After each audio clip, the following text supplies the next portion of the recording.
Les voy entonces a contar un poquito cómo es la idea de la hoja de ruta de hoy.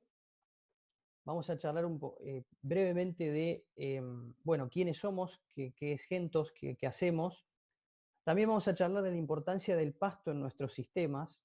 Creemos que el pasto es fundamental, es un aspecto fundamental de nuestros sistemas. Vamos a hablar de cómo aumentar la producción y persistencia de alfalfas, que era uno de los títulos de esta charla.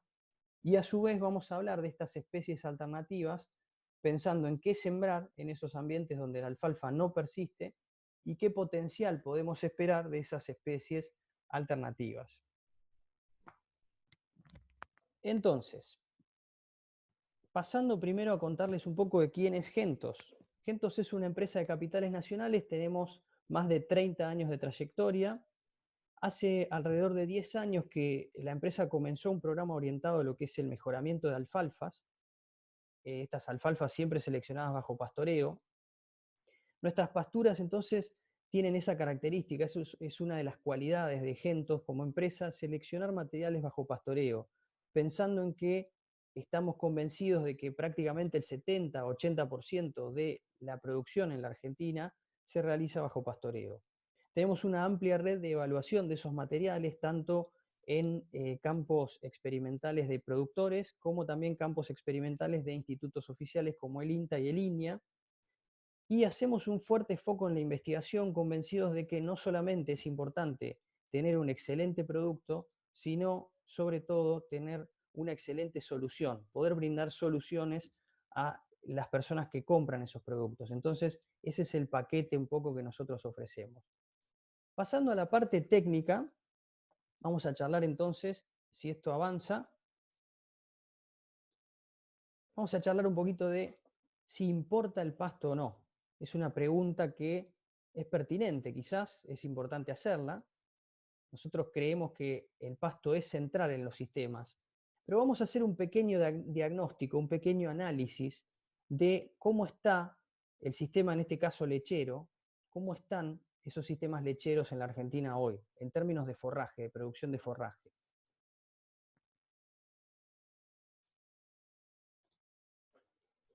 Una de las cosas que vemos es que hay tambos con creciente vulnerabilidad. Esto un poco para simplificarlo, por ahí estas tablas son tablas de la OCLA, el Observatorio de la Cadena Láctea Argentina. Si uno quisiera simplificarlo, yo lo que armé fue un pequeño semáforo. Este semáforo, ¿qué me muestra? Me muestra distintos colores, ¿no? El color rojo, ¿qué pasa con el color rojo? ¿Qué puse en color rojo? Tenemos un 16% menos de área ocupada con pasturas. Esto de por sí podría no ser un problema. Ahora vamos a ver por qué creo que sí es un problema.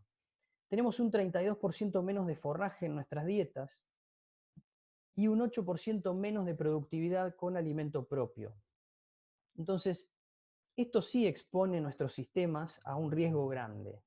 Nos expone a un riesgo grande, ¿por qué? Porque hace 15 años atrás producíamos el 70% de nuestra leche o nuestra carne, en este caso es para un sistema lechero, la producíamos con alimento propio. Y hoy producimos menos del 70%. Hace 15 años producíamos más del 80%, hoy producimos menos del 70%. Eso nos expone a un riesgo de precios, ¿verdad? Tenemos más riesgo porque esos precios son los precios que no controlamos. En amarillo puse la superficie de silo. No digo que el silo sea malo, todo lo contrario, el silo nos ha permitido crecer en cuanto a área de producción, tenemos más posibilidades de hacer reservas, tenemos una herramienta que realmente creo que es fundamental, pero el problema ha sido que fíjense, la menor área con pasturas ha sido reemplazada con una mayor superficie de silo. Y por último, en color verde, sí lo que hemos visto en nuestros sistemas lecheros ha sido un incremento en la productividad por hectárea. Pasamos de producir unos 4.000 litros aproximadamente a tener más o menos unos 7.000, 7.500 litros, y en la actualidad estamos por ahí, entre 7.500 y 8.000 litros en promedio por hectárea y por año de leche. Todo esto entonces nos permite seguir mirando un poquito a ver cómo viene. Perdón que me desconcentro, aparecen, les pido por favor los que se están incorporando, mantengamos los videos apagados. Así podemos, perfecto, ahí está. Muy bien. ¿Qué les decía hoy? Les decía que las pasturas, o el problema que yo veía con las pasturas, menor forraje en dieta es algo que ha ocurrido en todo el mundo. Incluso en países muy pastoriles como Nueva Zelanda hay una menor proporción de forraje en la dieta, aunque no al nivel que tenemos nosotros, pero sí ha disminuido. El problema es que todos los otros países pastoriles que tienen ganadería y lechería pastoril han aumentado el consumo de pasto en sus sistemas. Mientras que nosotros, en ese mismo momento, lo que hemos hecho es reducir el consumo de pasto. Entonces, esto sin duda, fíjense cómo fue evolucionando. A partir del año 2000 estábamos comiendo unas 6 toneladas. Esto es un análisis hecho con varios trabajos, tanto del CREA, son bases de datos de CREA, del INTA, el Programa de Desarrollo Tecnológico de Sancor y varios otros. Hemos visto que va cayendo la cantidad de pasto consumido. No sé si se llega a ver la flechita, pero pasamos de unas 6 toneladas en el 2000 al punto mínimo en el año 2012, con cierta variabilidad, de tener menos de 4 toneladas de pasto consumido por hectárea. Y empezamos a subir a raíz de un cambio en los precios relativos de la materia prima, principalmente la relación grano-leche, empezamos a subir a partir del 2012 y hoy estamos subiendo, pero seguimos muy bajos, seguimos por debajo de las 5 toneladas. Entonces eso, para resumirlo de esta manera, sería que comemos menos de 5 toneladas de forraje por hectárea y por año de pasturas y verdeos en los tambos. Eso realmente es una preocupación. Pensemos que al lado de esa alfalfa, de esa pastura, tenemos un maíz que está rindiendo 10, 12 toneladas de materia seca cuando lo ensilamos. Lo estamos aprovechando todos en 6 meses. Entonces estamos tratando de hacer competir un recurso del que nos llevamos 5 toneladas de forraje, 5 toneladas, 6, contra algo que nos produce 10 o 12. Entonces ahí está una de las dificultades y de los desafíos que creo que tenemos como país y particularmente la lechería para adelante. Y puntualmente hay algo que es muy cierto, es no podemos cambiar nunca lo que no se mide. Si no empezamos a medir, hoy sabemos perfectamente, si yo les preguntara en este grupo de quienes hacen algo de agricultura, cuánto rindió su maíz, cuánto rindió su soja, cuánto rindió su girasol, su trigo, todos esos cultivos ustedes tienen muy claro cuánto rindieron. Se preocupan constantemente por tener un rinde elevado, hacen todo lo posible para tener ese rinde elevado y saben y miden perfectamente. Bueno, es más simple que medir pasto porque se mide una vez al año, estamos de acuerdo, y se cosecha todo. Pero así todo, si nosotros no empezamos a medir, es muy difícil hacer un diagnóstico. Es muy poco probable que tengamos un diagnóstico certero de lo que está pasando si no empezamos a medir esa pastura. ¿Es importante el pasto en los tambos? Es una pregunta y es una discusión que hemos tenido en algún momento. En muchos casos se habla de el fin del pastoreo, de que el pasto es un recurso secundario, de que, bueno, por ahí no hay que prestarle tanta atención, de que los sistemas van a producir todo en base a recursos anuales. Bueno, fíjense datos del año 2016, que sin duda van a tener mucha vigencia también. Los litros producidos a partir de forrajes, a medida que aumentan los litros que producimos a partir de forrajes, que esto es pasturas y verdeos, tenemos cada vez más litros libres de alimentación. Es decir, tenemos cada vez más plata en el bolsillo después de haber pagado por los costos de alimentación. Los costos de alimentación en un tambo son generalmente los costos más importantes que tiene ese establecimiento. Entonces, qué importante poder producir más leche a partir de forraje. Fíjense, hay un resultado económico detrás de eso. Y lo otro que armé hace poquito es una asociación entre el costo de producción, esto está en centavos de dólar por litro de leche producido, en base a datos del IFCN, que reúne datos de unos 60 países en cuanto a costos de producción, y los datos que les mostraba anteriormente de consumo de pasto. Entonces, en la medida que hay menos pastura y verdeo en la dieta, tenemos un costo de producción más elevado, lo cual es bastante lógico, parece ser bastante lógico.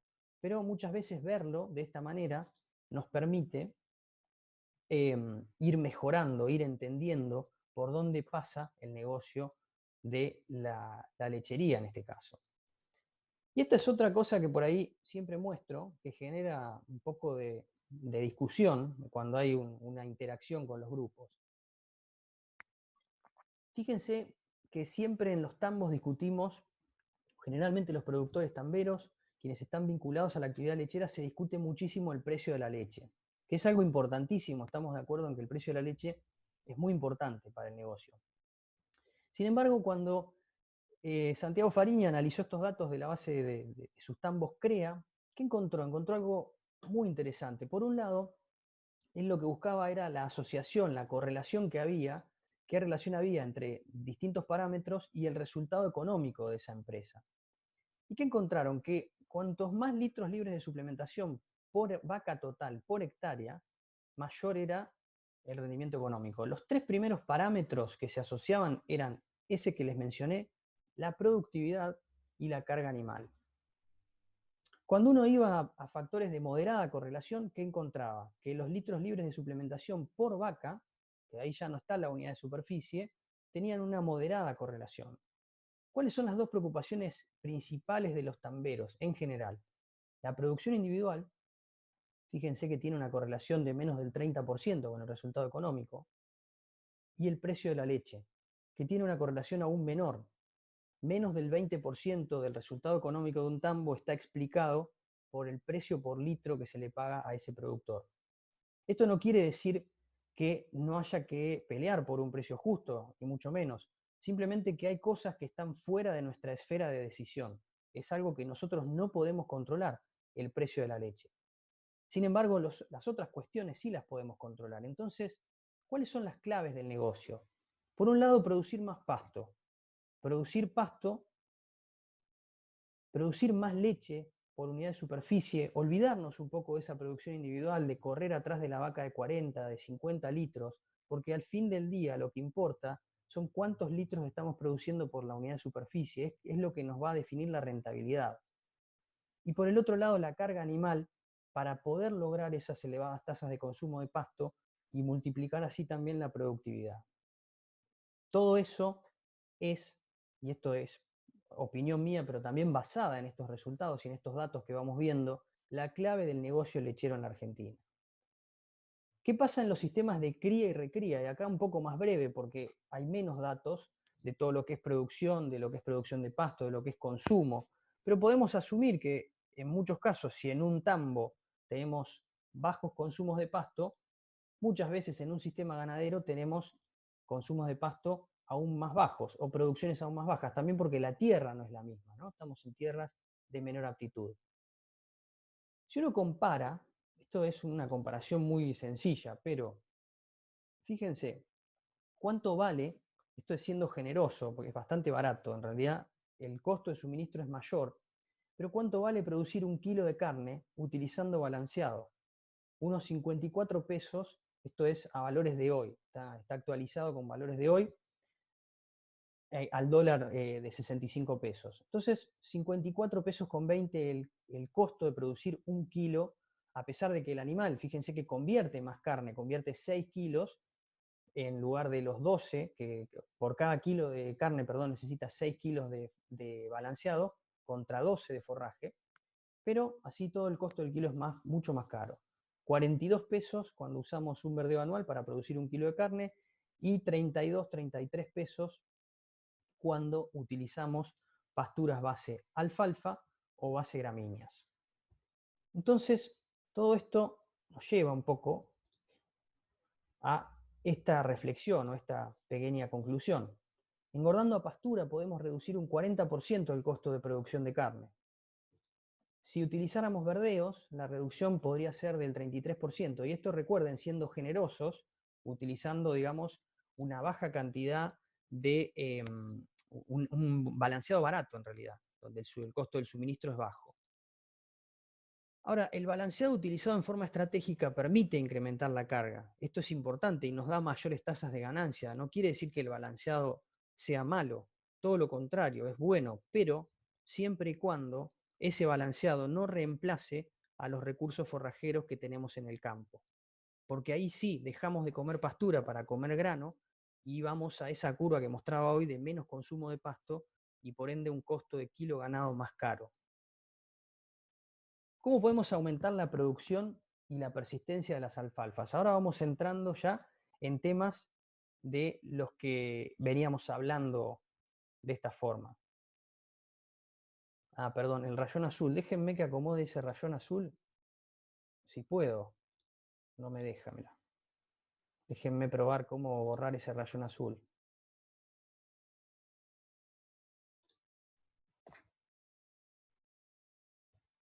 Vuelvo a empezar. Ahí está. Sigue estando el rayón azul. Bueno, he hecho todo lo posible, no logro borrar el rayón azul. Les pido disculpas. Vamos a ver entonces cómo aumentar producción y persistencia de alfalfa. Era otra de las cosas que planteábamos hacer en esta charla.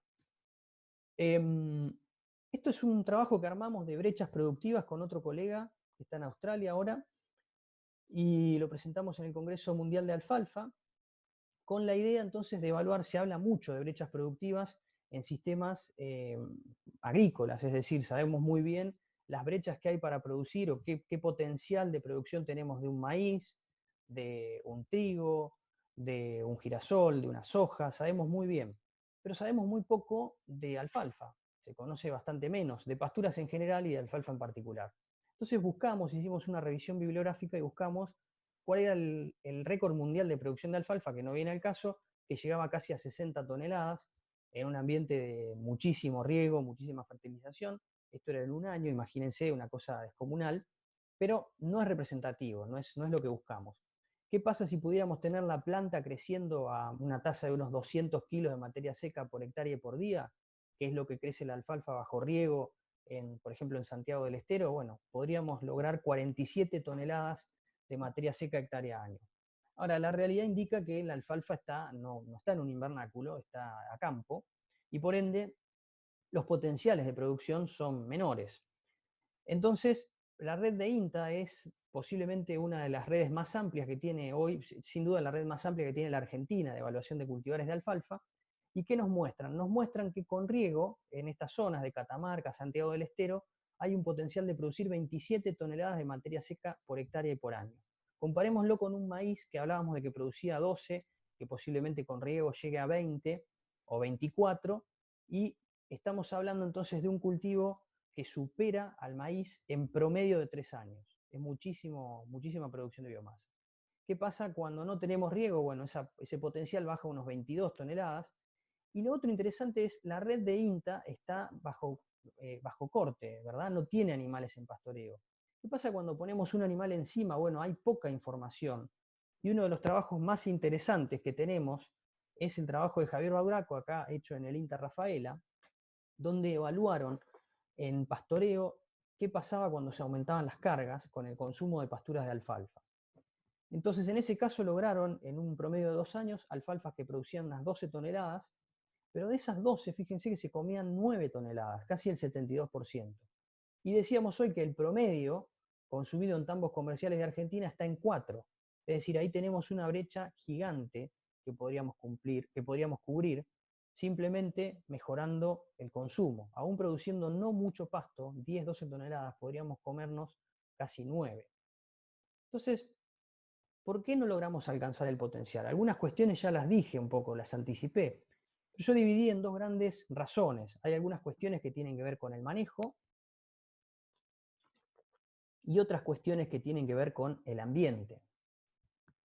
¿Qué partes del manejo? Estas son algunas, no es que sean todas, pero sin duda hay una inadecuada fertilización. Insistimos mucho con la fertilización porque es uno de los factores a los que menos atención se presta. Fertilizamos muy bien el maíz, fertilizamos muy bien el trigo, fertilizamos más o menos la soja, depende de la zona, y la pastura la fertilizamos una vez en la implantación y muchas veces no se vuelve a refertilizar hasta que esa pastura se rompe a los 4, 3 o 4 años. Entonces la fertilización es clave. Lo otro es la inadecuada elección de cultivares. En muchos casos estamos eligiendo materiales que no están adaptados para nuestra zona o queremos empujar a que funcione un material en nuestra condición. O lo otro es muchos materiales que no están adaptados tampoco a condiciones de pastoreo. Y el inadecuado manejo del pastoreo es otra de las cuestiones que definen el potencial. Es decir, el pastoreo ayuda tanto a consumir más pasto como a mejorar la persistencia de esa pastura. Respecto del ambiente hay cuestiones que claramente no podemos manejar, por ejemplo el incremento en la altura de la napa, que sigue ascendiendo por el cambio de uso del suelo, por diferentes razones, pero tenemos un ascenso de napa importante.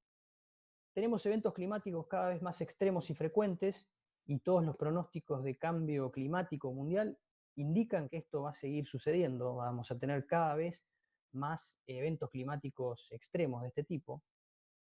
Y tenemos asociado a esto, atado a esto, incrementos sostenidos en las temperaturas, que también van limitando el potencial de algunas especies. ¿Qué pasa con el manejo? Lo que les decía hoy. Y no me canso de mostrar este trabajo porque es un trabajo muy ilustrativo de lo que sucede con alfalfas sin fertilizar versus alfalfas en las que yo trato de reponer todos los nutrientes que se están yendo.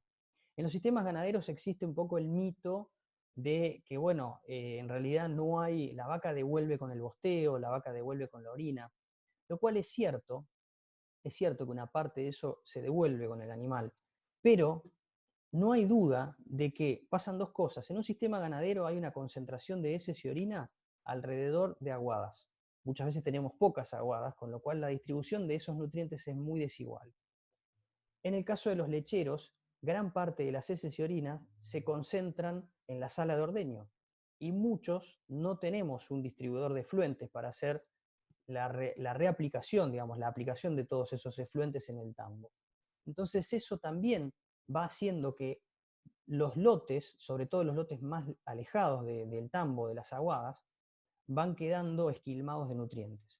Entonces fíjense, podemos duplicar la producción. Estos eran suelos con 15 partes por millón de fósforo y se aumentó el fósforo, el azufre y el calcio y se logró duplicar la producción. Y desde el punto de vista de Gentos, de lo que hacemos en la empresa, el foco puesto en materiales adaptados al pastoreo tiene que ver también con buscar los materiales que mejor se adapten al sistema productivo de la zona. Como decíamos al principio, tenemos una vasta región de la Argentina y de Uruguay y de Sudamérica en particular, donde hay muchísima utilización de tanto de alfalfa como de gramíneas, de forrajeras bajo pastoreo. Entonces el foco que tenemos está puesto en encontrar materiales que se adapten mejor. Ahí en la primera imagen vemos un ensayo de breeding, donde hay diferentes plantas. Esas son plantas individuales de alfalfa que son pastoreadas por ovejas y luego se hace un screening de esas plantas y las que mejor se adaptaron a esa condición de pastoreo, las que mejor produjeron. Se busca un equilibrio, obviamente, entre persistencia y producción. Son las que luego van a empezar a pasar por los ciclos de multiplicación para ir teniendo los cultivares que tenemos actualmente. Ahí de vuelta tenemos a las ovejas en acción. Algunos cuestionan las ovejas nos permiten manejar superficies mucho más pequeñas y eso es una ventaja y si uno lo piensa, la oveja pastorea con mucha más intensidad que lo que lo hace una vaca, así que sometemos al material a un estrés superior a lo que lo podría someter una vaca en muchos casos. Y bueno, por último hay otras fotos de un plot de distintos materiales que están siendo pastoreados. Y lo otro es la brecha del consumo. Esto lo decíamos, si yo tuviera que elegir entre salir mañana a fertilizar un lote o bien decir, bueno, vamos a consumir todo lo que tenemos, posiblemente arrancaría por vamos a consumir lo que tenemos, porque el riesgo que corremos si fertilizamos mañana es tener una producción de pasto superior y no saber qué hacer con ese pasto que nos está sobrando. Entonces, también sería el punto por el cual empezar. Y acá vamos a hablar un poquito de cuánto crece la alfalfa, a ver un poco algunas cuestiones de tasas de crecimiento y cuestiones fisiológicas. Esta es una curva medio típica de producción de alfalfa, un pequeño bache ahí que se ve en el mes de enero, eh, donde, bueno, generalmente en enero podemos tener alguna sequía temporal y eso nos puede limitar un poquito la producción, pero tenemos un periodo del año en el que crece poco, que es el invierno y parte del otoño, depende del frío que haga en cada zona, y un periodo que yo lo denomino crítico, que es entre octubre y febrero, marzo, depende de la zona, depende del cultivar y otras cuestiones. Pero estamos de acuerdo en que casi siempre este periodo se da. Se puede dar más tarde, se puede dar después, podemos tener una sequía, pero siempre tenemos una tasa de crecimiento muy superior en primavera respecto de lo que sucede en el invierno. ¿Qué pasa Si uno pusiera, para ponerlo en un ejemplo más simple, el ejemplo más simple sería decir esto: en junio, julio, agosto me entra un camión de pasto por día, y en el periodo crítico me entran 4 camiones de pasto por día. Tengo que poder atajar ese pasto, tengo que poder comerlo. Si no lo voy a poder comer, tengo que poder reservarlo. Pero sin duda no tengo que desperdiciarlo, porque como vimos, es el recurso más barato que tenemos en el campo. Entonces, esto es un poco para mostrarlo gráficamente. Guarda en este periodo crítico. Entonces, ¿cómo aprovechamos esa explosión de pasto? ¿Cómo hacemos para poder comernos todo ese pasto que está creciendo en primavera? Bueno, la clave es básicamente anticiparse, ¿no? ¿Qué pasa con esa anticipación? No necesitamos una máquina del tiempo, no necesitamos a Marty McFly, necesitamos conocer que la alfalfa indefectiblemente a partir de septiembre, octubre va a expresar ese potencial de crecimiento y va a al menos triplicar las tasas de crecimiento que tiene en el verano, o cuatriplicar. Entonces ya lo sabemos, sabemos que eso sucede indefectiblemente. Podemos programarnos, podemos empezar a anticiparnos para atajar ese pasto que está creciendo. ¿Y de qué manera podemos hacer eso? La idea es, bueno, esto, volviendo un poco a esto, les cuento una anécdota, pero ahí está mi compañero que mide 1,95 m y yo mido 1,65 m, así que bueno, por ahí a mí me llegaba por encima de la rodilla y a mi amigo no le tocaba la rodilla, pero básicamente fuimos a ver este campo y el productor nos mostraba esta alfalfa, él estaba muy contento con esa alfalfa, muchísimo volumen, una cantidad de pasto extraordinaria, y al lado estaban las vacas pastoreando, ¿no? ¿Qué se ve ahí al lado? Por ahí, si ustedes desde sus computadoras lo ven bien, ¿qué se ve en ese costado ahí?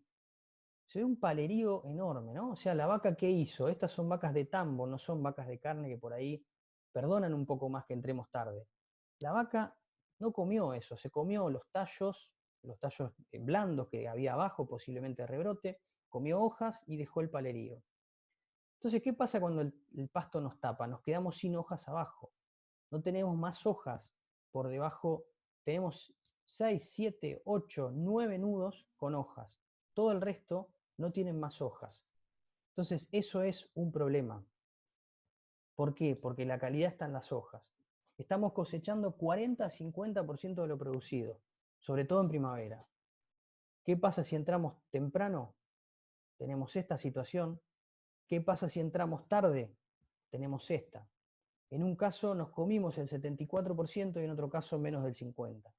Entonces ahí está la importancia y lo crítico que es poder entrar temprano.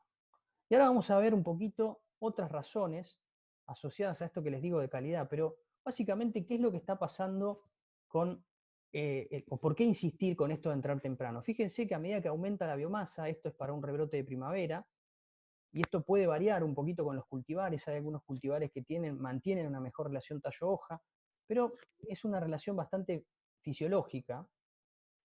A medida que aumenta la biomasa, disminuye la relación hoja-tallo, es decir, hay más tallo en relación a la hoja. ¿Por qué? Porque la planta tiene que armar tallos para elevar las hojas y que esas hojas estén abiertas arriba capturando luz. Si no tengo esas hojas arriba capturando luz, la planta se muere. Entonces invierte en ese tallo, o lo que por ahí yo llamo el ladrillo, que es algo muy poco digestible desde el punto de vista del animal. No nos va a dar leche y carne un tallo. ¿Y por qué es importante cosechar hojas? Porque lo otro interesante es que a medida que aumenta la biomasa acumulada, vamos teniendo cada vez más biomasa acumulada, la calidad tanto de la hoja como del tallo se mantienen relativamente constantes. Entonces estamos cambiando, aumentando la proporción de un material que tiene 53% de digestibilidad y reduciendo la que tiene un 80% de digestibilidad. Estamos dando de comer cartón a la vaca. Y con cartón las vacas no producen leche y no producen carne. Con suerte se mantienen, pero sin duda no van a ser productivas. Y ahora pensando en las razones detrás de por qué entrar temprano a las alfalfas. Vamos a mostrar este gráfico, quedó en inglés, pido disculpas, pero bueno, abajo está la temperatura media y en el eje Y está el crecimiento, la tasa de crecimiento lineal, en kilos de materia seca por hectárea y por día. ¿Qué encontraron estos, o por qué empezaron estos investigadores a preguntarse qué pasaba? Vieron que en primavera, cuando uno ve la planta, por ejemplo, en septiembre, uno dice septiembre, octubre, explota el crecimiento de la alfalfa, crece en forma explosiva, no la podemos atajar. Y si uno está en marzo, abril, que hace la misma temperatura en muchos casos, y que no tenemos limitantes, tenemos la misma radiación, y no tenemos limitante de agua, la planta crece bastante menos, la tasa de crecimiento se reduce. Bueno, estos investigadores hicieron esa curva, encontraron que eran dos curvas distintas. Una es la que está abajo, que es cuando el fotoperíodo decrece, desde febrero hasta mayo, y la otra arriba, desde septiembre hasta enero. Entonces, a igual temperatura crecían menos en otoño que en la primavera. ¿Por qué? Bueno, porque nos olvidamos de una parte importante de la alfalfa, que son las raíces. Esta parte es un poco más fisiológica, pero para mostrarles, si quieren, el gráfico de la izquierda lo que muestra es cómo la planta construye biomasa a partir de una unidad de radiación. Cuanto más arriba está, quiere decir que por la misma unidad de radiación, por ejemplo en diciembre, construye más gramos de biomasa. Y fíjense en la curva de la derecha, porque lo interesante es crecimiento aéreo de la izquierda, crecimiento de raíces a la derecha. Cuando baja el crecimiento aéreo, cuando la planta produce menos unidades de biomasa por unidad de energía absorbida, la cantidad de raíces aumenta. Fíjense, son curvas en espejo. Y pasa lo opuesto en la primavera. En la primavera ocurre al revés. En la primavera tenemos una caída en la biomasa de raíces y un aumento en la tasa de crecimiento aérea. Y estos son dos sitios muy diferentes. Estamos hablando de Manfredi en Córdoba y Lincoln en Nueva Zelanda, dos sitios que tienen muy poco que ver entre sí. Entonces, una de las cosas que sacamos en limpio de acá es que la fisiología es bastante universal. Entonces, esto nos permite definir algunas cuestiones de manejo. Y acá entramos con este manejo que hemos denominado FlexiGrace, por pastoreo flexible. 814 hace alusión al número de nudos. Entonces, por un lado tenemos un manejo de primavera. ¿A qué se llama manejo de primavera? Se llama el manejo durante el fotoperíodo creciente. ¿Esto qué significa? Bueno, a partir de que se restablece el crecimiento después del invierno, depende de las zonas, depende de los cultivares, tenemos un incremento entonces en las tasas de crecimiento y una removilización de biomasa de raíces hacia parte aérea. Entonces, ¿ahí qué hacemos? En primavera entramos temprano. ¿Qué es temprano? Entrar con 7, 8 nudos. Después voy a mostrar cómo se cuentan los nudos, pero arranquemos con esto y después pasamos a esa parte. ¿Qué vamos a priorizar ahí? La calidad y la eficiencia de cosecha. Pensemos en un sistema, esto estamos hablando de un sistema en pastoreo, en el que si entramos tarde a la franja, a la primera franja, la última franja está muy pasada y tenemos esos niveles de consumo. Si entramos temprano, podemos lograr esas tasas de consumo que mostraba hoy, del 70-75% en la primavera, o la misma que había encontrado en el trabajo de Rafaela, el trabajo de Javier Bauraco. Entonces, es importante entrar temprano. ¿Y eso qué significa desde el punto de vista de los días? Cada 15 a 20 días, depende de las zonas. Zonas más subtropicales serán 15, zonas un poco más templadas serán 20, y obviamente también va a estar asociado a que haya una biomasa suficiente. Entonces, si hay una situación de estrés, también podemos tener que esperar para, bueno, poder cosechar el material. Ahora, si tenemos una situación de estrés, también es importante entrar a comer. Que la alfalfa se siga pasando porque está seca tampoco tiene mucho sentido. Lo otro importante es ajustar el control de malezas. En este caso podemos tener un mayor impacto de malezas. ¿Por qué? Porque el suelo está, el canopeo está más abierto, removemos más veces el pasto, entonces puede haber mayor aparición de malezas y es importante hacer un control de esas malezas. Entonces, en primavera, básicamente no quiero ver flores. Me gustaría ver esto. Me gustaría ver una pastura de alfalfa que esté sin ninguna flor y en un estado espectacular para comer, para poder producir mucha leche y mucha carne.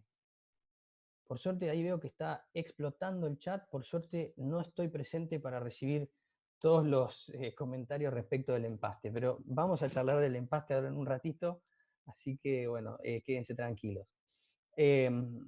Porque en general en las charlas presenciales la gente suele empezar a ponerse ansiosa respecto del empaste. Así que bueno, ahora lo charlamos. ¿Qué pasa con el manejo de otoño? Ahí es donde hay que poner el foco. ¿Qué estamos haciendo en nuestros sistemas lecheros? En general, estamos haciendo las cosas un poco al revés.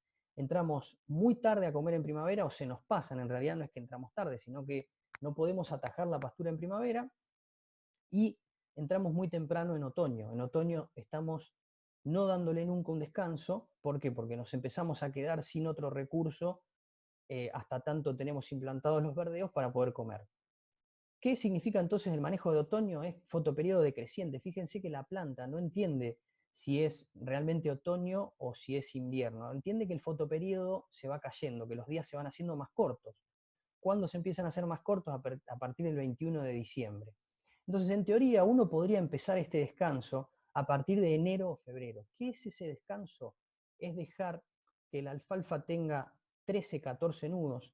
Si todavía hay condiciones para florecer, más o menos hasta marzo en la zona centro de Santa Fe, quizás un poquito antes en algunas zonas más templadas, ver 40-50% de flores. Y el descanso en periodo de activo crecimiento, eso también es importante. Si estamos atravesando una seca tremenda o estamos teniendo una situación o una helada, tenemos una helada tardía o lo que sea, perdón, temprana o lo que sea, eso no es un descanso, la planta ahí no descansó. Entonces, programar también los descansos en los momentos de mayor oferta, por eso digo empezar temprano, podríamos empezar en enero o febrero, donde muchas veces nos está sobrando pasto y podríamos dejar que algunas franjas se pasen un poquito, hacer rollo con esa franja y poder aprovechar el resto del lote en pastoreo con alfalfas más tiernas. Y bueno, lo otro es ir salteando franjas, obviamente esto es una cuestión, digamos, dinámica de cada tambo, de cómo lo aplique cada tambo, porque obviamente no hace falta hacerlo todo junto, podemos ir salteando franjas y haciendo el descanso en forma más paulatina. Ahora bien, entonces en otoño yo lo que quisiera ver una vez, al menos una vez, son flores. Quisiera ver flores o ese número de nudos que les decía. Si el descanso es un poco más tarde, 13, 14 nudos. Entonces pasamos un poquito a el tema, la evidencia científica. Esto también es importante. A ver, cuando muchas veces por ahí discutimos esta cuestión en otros ámbitos, en ámbitos donde hay más productores, se cuestiona el tema de la persistencia, se cuestiona el tema de, bueno, el empaste, hay varias cosas.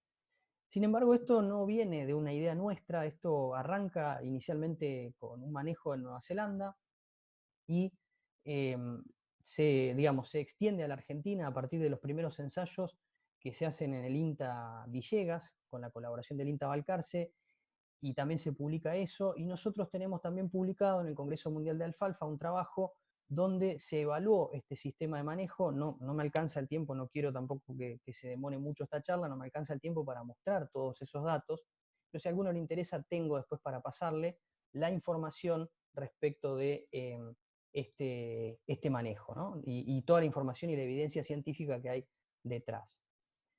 Respecto a los nudos, para hacerlo bien gráfico, se cuentan desde abajo hacia arriba. Si no está la hoja, igualmente se cuentan. Entonces tendríamos un nudo, dos, esta tiene, ahora vamos a ver, pero van pasando. Fíjense, esta va a tener 12 nudos. El último nudo, en realidad ese que está ahí arriba, no es una hoja completamente expandida, un poco lo que se busca es eso, una hoja completamente expandida, y no está, entonces no se cuenta. Ese sería el criterio un poco para contar el número de nudos de una planta. Entonces, en otoño, básicamente la planta lo que quiere es armar sus raíces. Permitámosle armar las raíces. Si hacemos un pastoreo frecuente, interrumpimos ese proceso, si estamos todo el tiempo pastoreándola. Si le damos un descanso en el año, al menos un descanso en periodo de activo crecimiento, tenemos la raíz de la derecha. Una raíz mucho más vigorosa, con muchas más reservas, que nos permite entonces recuperar la planta y tener un rebrote más vigoroso y más persistencia. ¿Qué pasaba en este mismo trabajo que les mostré hoy? Esta es la misma curva. Cuando hacían un pastoreo frecuente o infrecuente durante la primavera, la caída de raíces era similar. O sea, la planta removilizaba carbohidratos, nitrógeno y otros elementos de forma parecida. Cuando eso cambiaba en el otoño se acortaban los días, si yo seguía manteniendo un pastoreo frecuente, se observaba una caída de raíces, el peso de raíces caía. Entonces, ahí es donde hay que poner el foco, y por eso lo importante de prestar atención a ese manejo otoñal. Resumiendo, en otoño la planta quiere armar las raíces, dejémosla armar raíces al menos una vez en ese ciclo, y en primavera la planta moviliza reservas y crece más hacia arriba. Así que ahí no importa tanto que entremos como antes se creía o con el 10% de floración, eso no incide en la persistencia. Lo que va a incidir en la persistencia es el periodo otoñal y no la primavera. El tema del empaste. Y ahora hago una pequeña pausa, pero básicamente el tema del empaste se cree o está un poco el mito, esta idea de que el empaste, si entramos en una alfalfa pasada, se reduce mucho. Lo que uno observa, lo que se observa a campo, es que en realidad el empaste, cuando la alfalfa está pasada, se sigue dando. ¿De qué manera? Por la selección del animal. El animal, como vimos, selecciona las partes más tiernas, tanto lo que sean rebrotes basales, como también los tallos en la parte superior y las hojas. Entonces, el animal es muy selectivo. Entonces, de esa manera, lo que está haciendo es generarse una situación similar de empaste. Ahora, ¿qué pasa cuando uno entra temprano? ¿Qué observa a campo? Observa que la vaca come todo, come tanto el tallo como la hoja, come el tallo hasta abajo. Eso disminuye la tasa de consumo, eso le permite entonces al animal regular mejor esa situación de empaste. Y la primer clave, la clave máxima, el lema máximo para poder controlar el empaste sería nunca entrar con animales hambreados. Esa sería la clave para lograr reducir ese empaste. Si uno entra con animales hambreados, ahí tenemos ese problema. Esto se puede lograr más fácil en tambo, seguramente, y los ganaderos tendrán más dificultades, eso es verdad, porque bueno, depende del sistema de poder, por ejemplo, darle algún rollo, pero básicamente controlar el hambre en el animal nos permite controlar el empaste. Después hay otras alternativas, sales minerales, que las sales lo que hacen es regular la tasa de consumo del animal, la monensina, que regula la fermentación ruminal, los bolos ruminales, que tienen un poco la misma función, y en muchos sistemas ganaderos se han empezado a implementar. ¿Por qué? Porque el costo-beneficio de poner esos bolos o de aplicar esas técnicas de manejo realmente es altísimo, se paga muy bien, entonces puede tener una relevancia hacerlo. El rollo de calidad que les digo antes de entrar a una franja, esto seguramente es más fácil, como les decía, en un sistema más tambero y no tanto en un ganadero. Y el corte y prioreo de algunas franjas, que también nos permite regular, porque al desecarse la tasa de consumo baja y regulamos mejor el empaste en los animales. Y como mensaje podríamos decir que no se puede justificar ese mal uso de la pastura por un problema que tiene solución. Y haciendo uso de algunas técnicas que usan los chinos, que hoy son un poco mala palabra, pero los chinos repiten 3 veces las cosas que son importantes, así que repito 3 veces: manejo, manejo, manejo. El empaste tiene solución con manejo. Entonces, tenemos alternativas y sin duda es mucho más beneficioso tratar de apuntar. No les digo que mañana salgan todos a comer las alfalfas de esta manera, porque esto requiere un entrenamiento, requiere por ahí un proceso, pero sí que empecemos a pensar en cómo ir anticipando la entrada a las alfalfas durante la primavera. Eso es muy importante. Lo otro que mencionamos era el ambiente, y les voy a contar 2 o 3 cosas que, bueno, también publicamos con otro colega. Esto es un aumento de la napa en la zona de Rafaela, pero seguramente ha sucedido en otras regiones. Este aumento de la altura de la napa, lo que logra, lo que está generando, es que en suelos de tipo arcilloso, en suelos de tipo más pesados, ¿qué ocurre? Tenemos un ascenso además mayor de esta agua. Entonces, ¿eso en qué redunda o qué es lo que causa? Causa pérdida en la persistencia de las alfalfas. Esto es un análisis de la red de INTA de Rafaela, donde también encontramos que a partir de los 4 metros de altura de napa y sobre todo después de los 3, la caída en la persistencia de la alfalfa es muy grande. Entonces, uno a priori pensaría, no parece tan grave. El problema es que el agua, además de estar ahí a esos 3 metros, asciende por capilaridad. Tiene un ascenso que muchas veces lo tenemos a 1 metro de profundidad.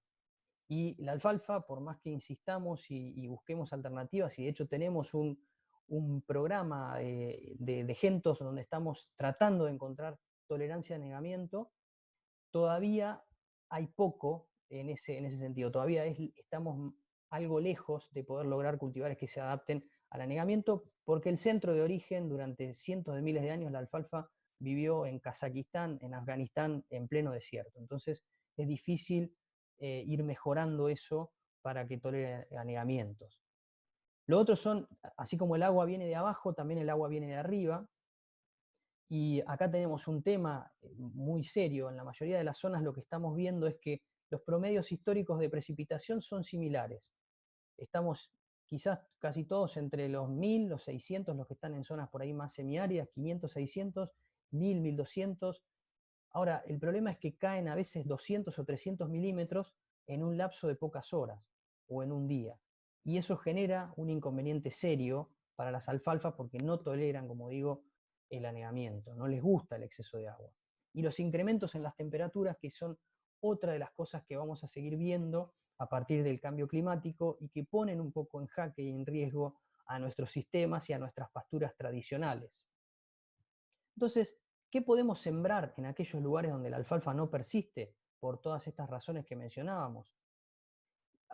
Hace un par de semanas me tocó recorrer un campo acá en la zona y era interesante por ahí evaluar o pensar en qué es lo que nosotros llamamos un lote de alfalfa. Y esto sucede mucho. En muchos casos que uno va, recorre y mira el lote y dice, bueno, esto es un lote de alfalfa, y ve esto. Esta era una alfalfa de segundo año, después de una situación de anegamiento, y las alfalfas, digamos que en este campo duraban 4 años por decreto, no por un conteo de plantas, no por una evaluación de la productividad, simplemente porque, bueno, se sembraban una vez cada 3 o 4 años. Entonces, uno a veces se pregunta, digo, ¿podemos seguir insistiendo en estos ambientes con la alfalfa? ¿No tendrá este campo un lugar mejor para hacer esa alfalfa? No todos los ambientes son para alfalfa. Hay ambientes mejores y ambientes peores. Y el desafío está en poder identificar. Pongo alfalfa como podría poner otra especie. Pensemos en la especie de calidad que cada uno tenga en su zona o en sus campos. En este caso pensando en alfalfa, pero puede ser que tengamos una zona del campo muy buena para festuca y una zona del campo que directamente no puedo pensar en otra cosa que no sea un agropiro. Entonces, un ambiente bueno y un ambiente malo. Y antes de pensar en especies a sembrar, esto es otra de las cosas que hay muchas preguntas que no hacemos. Hacemos muchas preguntas que a veces no van al foco de nuestro sistema, pero no nos preguntamos muchas veces cuánto pasto y cuándo lo necesitamos.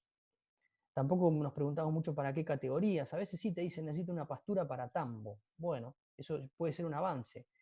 Me baso en verdeos o pasturas, combino los componentes. ¿Cuánto quiero que me dure la pastura? Muchas veces no se habla de la persistencia. Últimamente está siendo un tema más importante porque una alfalfa que dura 2 años se vuelve poco rentable, se vuelve el sistema se vuelve muy inestable en una pastura que dura tan poco. Y lo otro son los ambientes. Y recién después, una vez que tengo hechas, internalizadas todas estas preguntas, decir, bueno, ¿qué especie voy a sembrar? Porque muchas veces hacemos al revés. Elegimos la especie y tratamos de adaptar el sistema a la especie. Y eso no solo es costoso, sino que tenemos un riesgo muy grande haciendo eso al revés. Esta sería la secuencia entonces lógica. Ambientar el campo para mí es el primer paso. No hace falta una ambientación sofisticada, no hace falta en muchos casos ni siquiera hacer un mapa como este que está acá. Ambientar el campo significa en muchos casos armar 2 macroambientes. Decir, bueno, tengo un ambiente alfalfero y un ambiente no alfalfero. Eso simplemente, con eso tan sencillo, me puedo estar ahorrando un montón de dolores de cabeza. Puedo estar eligiendo especies adaptadas a cada uno de esos 2 sectores. Y acá me tomé el atrevimiento de modificar, perdón, un poquito la imagen del INTA. Esta es una imagen típica del INTA Balcarce, donde muestran las distintas especies en función de, abajo estaría el pH, yo acá no puse el pH, pero en función del ambiente, en términos de loma, media loma, bajo dulce y bajo salino. ¿Qué pasa? Lo que yo le agregué a esto, me tomé el atrevimiento, digo, hacer un esquemita de la napa. ¿Por qué? Porque la napa se ha vuelto algo importantísimo, al menos en suelos más pesados. Quizás en suelos más arenosos, y acá seguramente habrá algo de gente de suelos más arenosos, puede la napa tener un efecto beneficioso. Entonces ahí estamos en otra situación diferente, una situación favorable. Pero pensando en suelos más típicos, más franco-arcillosos, con texturas más finas o franco-limosos, empezamos a tener un efecto bastante negativo cuando la napa sube. Y más riesgo de anegamiento también, porque el suelo no puede infiltrar el agua en tanta profundidad. Entonces en la loma no hay mucha duda de hacer alfalfa. Cuando empezamos a meternos en media loma, si tenemos las napas profundas, tampoco dudaría demasiado en hacer alfalfas. Festucas de calidad como la Q100 o la Q200 que tenemos, combinadas con Lotus en muchos casos. Después voy a mostrar algunos ejemplos. Algunas mezclas también que les voy a mostrar de achicoria, cebadilla, trébol rojo y trébol blanco que funcionan muy bien. Y a medida que nos vamos metiendo en los ambientes más complejos, empezamos a buscar festucas más rústicas, como pueden ser la festuca malma que tenemos, o combinaciones en algunos casos de mediterráneas con continentales. Y así vamos llegando hasta el ambiente más extremo, donde, bueno, en la mayoría de los sitios templados y también en subtropicales, tenemos buenas experiencias con agropiro, combinados tanto con Lotus tenuis como con Melilotus. Ambas especies son muy tolerantes a esas condiciones de salinidad y en muchos casos de sodicidad. ¿Qué pasa cuando la napa sube? Cuando ya no tenemos la misma situación, ahora la napa está más cerca, tenemos un riesgo mayor. ¿Ahí qué podríamos pensar? Bueno, en la loma quizás hay que evaluar esto de si podemos poner alfalfa. En muchos casos los productores y en general no quieren prescindir de la alfalfa. ¿Por qué? Porque te da pasto en un momento del año en el que muchas otras especies no te lo dan. Entonces se busca una consociación. Después también voy a mostrar algún ejemplo. Pero tenemos también otras alternativas. Lo mismo que decía hoy, festucas con trébol rojo y trébol blanco, también festucas con lotus, el agregado de Phalaris también dentro de las alfalfas, que puede ser una combinación interesante en ambientes un poquito más semiáridos y también con alguna otra limitante.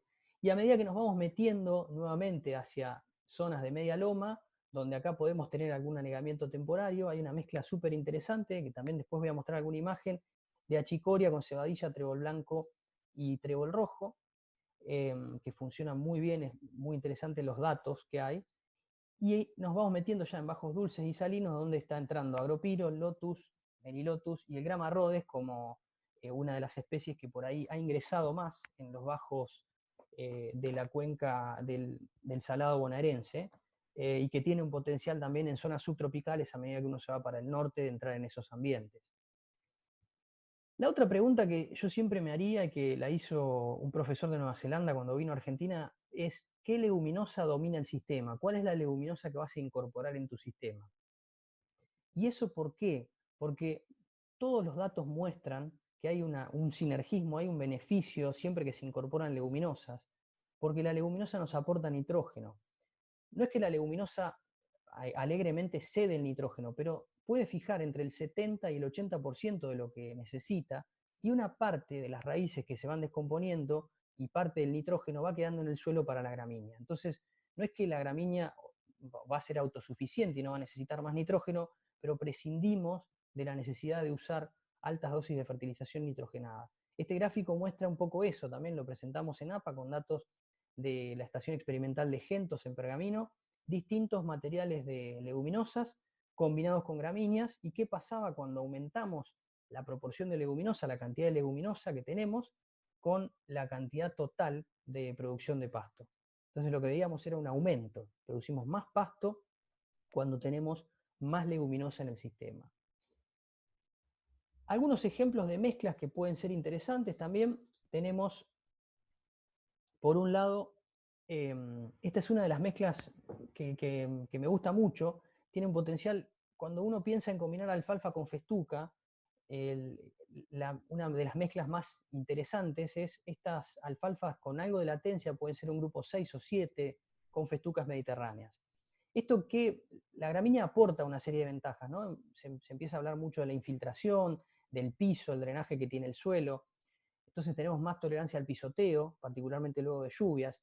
¿Y por qué esta mezcla es interesante? Bueno, porque fíjense la curva de abajo, cómo se consocian los ciclos. Qué interesante que es ver, por ejemplo, si tenemos la Mediterránea sola, prácticamente se duerme en el verano no produce nada, a partir de la primavera tardía y el verano produce muy poquito, y se empieza a recuperar a partir del invierno, y en el invierno tiene una tasa de crecimiento mayor que estas alfalfas que tienen algo de latencia. Estos son curvas para zonas más templadas, por ahí no tanto para zonas subtropicales. En la subtropical puede haber un poquito más de superposición, pero lo interesante de este material es la rusticidad de la Mediterránea, cómo le permite sobrevivir el verano y que durante la primavera se exprese prácticamente. Si uno mira esta planta, no hay prácticamente plantas de festuca, las ve secas. ¿Qué se ve? Ahora les voy a mostrar una imagen. Esto es el prepastoreo y postpastoreo de esta mezcla en la zona de Esperanza en Santa Fe. Si uno mirara una pastura de alfalfa pura, muchas veces lo que tenemos es menos cobertura después de ese primer pastoreo. Bueno, acá la cobertura es mayor, y estos eran suelos que tenían también algún riesgo de, por ahí, poca infiltración, tenían algún riesgo de compactación, lotes que venían muy chacareados. Bueno, se probó esta mezcla, y esto es lo que les decía de la Mediterránea. ¿Qué pasa en verano? En verano uno mira la Mediterránea y mira la continental, y la Mediterránea está prácticamente, a igualdad de condiciones, está prácticamente toda seca. Eso es, su centro de origen es el norte de África. Imagínense, en climas muy mediterráneos con altas temperaturas, la estrategia de la Mediterránea es apagarse en el verano y recién despertarse de vuelta cuando se restablecen las condiciones. Y la continental no, la continental es del norte de Europa, donde tiene condiciones más templadas y precipitaciones más parejas durante el año. Entonces, si tiene condiciones, va a seguir creciendo durante el verano. Esta es una de las mezclas que les decía que me parece muy interesante en suelos que tienen algún riesgo de anegamiento, en suelos que por ahí tienen napa alta. Funciona muy bien. La chicoria también es muy tolerante a la sequía, o sea, tiene como este rango de adaptación amplio, ¿no? Porque va desde zonas donde hay encharcamientos temporarios hasta sequías, por la raíz pivotante muy grande que tiene. Entonces, esta mezcla de chicoria Panther con cebadilla halcón y trébol rojo vulcano y blanco Goliat es una de las mezclas que ahora les voy a mostrar, pero permitió en la zona Santa Fe Centro, después de la inundación del 2016. En 2016 llovieron 400 milímetros en 20 días, permitió recuperar la base forrajera de estos tambos. Les voy a mostrar también un ensayo de alternativas forrajeras que hicimos junto a la Facultad de Ciencias Agrarias, al CONICET, CREA y Stoller, donde evaluamos estos materiales. Por un lado, alfalfa pura, después una gramínea pura, la Royal Q200, una rotación de gramíneas anuales con Raigras, Vilmax y sorgo, y una consociada que tenía achicoria, trébol rojo, trébol blanco y cebadilla. Entonces, el objetivo acá era evaluar esta producción de materia seca, la calidad, y ver estas alternativas para sistemas lecheros. Y la sorpresa fue que, bueno, por una cuestión ambiental, justamente, estas son las cosas que uno no controla, hubo un pequeño periodo de anegamiento temporario que hizo que la alfalfa se frene y prácticamente deje de producir en un momento del año, y la consociada le gane. La consociada produjo en un lapso de 16 meses casi 18 toneladas de materia seca por hectárea. Entonces, el mensaje yo no es que la consociada vaya siempre a producir más que la alfalfa, simplemente que en algunas situaciones, en algunos ambientes, esta mezcla permite mejorar muchísimo la sustentabilidad del sistema, porque podemos pasar de tener una alfalfa que se está muriendo, que produce muy poco, a tener esta mezcla, pradera de rotación corta que llamamos, que va a producir mucho más y va a persistir. Lo otro es la calidad, que también nos preocupaba un poco, y lo que encontramos es que tanto la festuca fertilizada como las pasturas consociadas con fertilizante tienen por encima de 18% de proteína bruta, y eso para un sistema lechero es más que suficiente. La alfalfa siempre tiene más, pero para un sistema de producción de leche, incluso el Raigras es muy bueno en cuanto a su proteína bruta. Esto es lo que les contaba, este caso de un tambo que, bueno, había perdido toda su estructura forrajera. Se sembró esta pradera de rotación corta porque la duración va a ser de 2-3 años, y bueno, a los 55 días se pudo hacer el primer pastoreo. Entonces, en la zona realmente tuvo un impacto muy grande este tipo de mezclas, porque permitió que en un corto periodo de tiempo los productores recuperaran su base forrajera, a pesar de lo que fue la catástrofe de pérdida de de animales y pérdida de pasturas en general. Otra de las mezclas interesantes es esta combinación, es simplemente una mezcla que la hicimos en la sembradora, pero la sembramos también en Esperanza, una mezcla de una continental Royal Q100 con la Mediterránea Med 100, con trébol rojo y trébol blanco. Lo que uno veía, realmente el piso de estas pasturas es extraordinario. Esta pastura está en el tercer año de producción, ha pasado veranos secos, ha pasado inundaciones y todavía uno la ve de esta manera, uno la ve con buena producción, la ve todavía con buena proporción de leguminosas. Y lo interesante es la supervivencia estival que le aporta en una zona más subtropical el incorporar la mediterránea. Por ahí la continental, si tiene un verano muy complejo, puede ser que se pierda, pero la mediterránea va a ser la que le va a dar entonces el crecimiento a esta mezcla a la salida de ese verano. En ambientes de media loma con algo de riesgos hídricos, este es un tambo de la zona de Eusebia, también un productor que, bueno, un poco cansado de perder alfalfas y de insistir en ambientes que tenía algún anegamiento temporal, tenía algo de encharcamiento, napa alta, sembró una festuca, esta mezcla de Q100 con Men 100 y trébol rojo y trébol blanco, y bueno, lo que uno observaba era este nivel de pasturas, estas eran pasturas de segundo año, para que un poco ir rompiendo las imágenes, son más que nada a modo ilustrativo, decir, se puede producir leche con gramíneas. Por ahí hay muchos que lo hacen, por ahí hay mucha gente acá, pero todavía sigue siendo un poco algo raro en muchas zonas lecheras que alguien diga, bueno, vamos a producir leche con gramíneas. Y sí, se puede. Ambientes de bajo dulce con algo de sal y riesgos hídricos, esta es otra de las mezclas interesantes. El agropiro es la especie templada más rústica que hoy hay disponible. Y lo otro es la incorporación de las leguminosas, lo importante que es la incorporación de leguminosas. Este era un lote que había pasado, incluso había perdido sorgos acá, porque realmente tenía muchas limitantes, y bueno, de a poquito la idea es recuperarlo. Está en la zona de Crispi, de Colonia Castelar, perdón, y bueno, muy, muy interesante. Esto era una recría, entonces podía aprovechar ese lote que era malo, que normalmente lo perdía y no lo podía aprovechar, hoy lo tiene con esta pastura. Lo mismo en la zona de Crispi, otro tambo con riesgo hídrico moderado. El combinar con Lotus corniculatus, pensemos que el corniculatus tiene más potencial productivo, pero es menos rústico que el tenuis. Entonces, en este caso, eran suelos que no tenían una situación de salinidad o de sodicidad. Eran suelos relativamente buenos, pero donde de vuelta las alfalfas se van perdiendo por manchones, entonces propusimos esta mezcla de festuca con Lotus corniculatus. Otra de las mezclas que nos dejó sorprendido, bueno, esto es un suelo que también venía de una situación complicada por anegamientos, y bueno, históricamente se habían probado diferentes alternativas, incluso de hacer algo de agricultura, y siempre con muchísimo riesgo. Entonces el productor se planteó, hagamos algo de ganadería que tiene menos riesgo y alguna pastura que persista. Esta es una mezcla, Colona es una mezcla de dos festucas, una continental y una mediterránea, que es Malma y Arizona. Y bueno, y la incorporación, como siempre, en este caso de los Lotus, en situaciones de anegamiento, que nos parece muy interesante. Y bueno, esto era después de un corte para arroyos, el primer rebrote. Así que también una pastura que está dando muy buenos resultados en una zona netamente agrícola, pero donde el lote tenía riesgo de pérdidas. Algunas densidades, yo siempre digo que no quisiera que nos llevemos recetas, que de última siempre está la posibilidad de consultarnos o a nosotros, a los chicos de la parte comercial, pero por ahí algunas mezclas típicas son estas.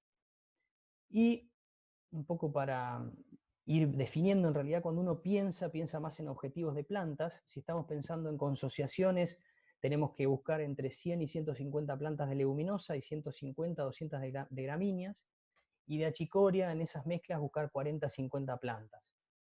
Y brevemente un poquito de manejo de pastoreo, simplemente una diapo porque ya se hizo un poco largo, pero ¿qué pasa con la festuca y el agropiro? Bueno, las gramíneas en general pueden sostener 3 hojas vivas por macollo.